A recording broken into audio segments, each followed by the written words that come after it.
Fulfillment by Amazon, or FBA, is a great way to grow your business and reach more customers. With FBA, Amazon stores your inventory, ships your orders, and handles returns and customer service.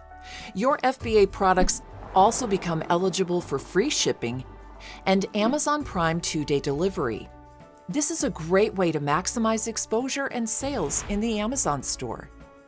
Sellers new to FBA can also enroll in the FBA New Selection Program.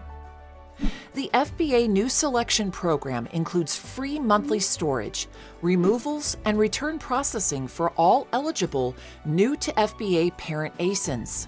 Plus, new FBA sellers can receive credits and discounts for things like advertising and shopping. Your FBA costs will depend on the products you sell and the exact services you use.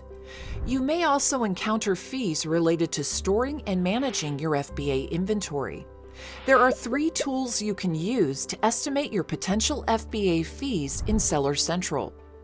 The estimated fee per unit sold column on the FBA inventory page, the revenue calculator, and the fee preview report.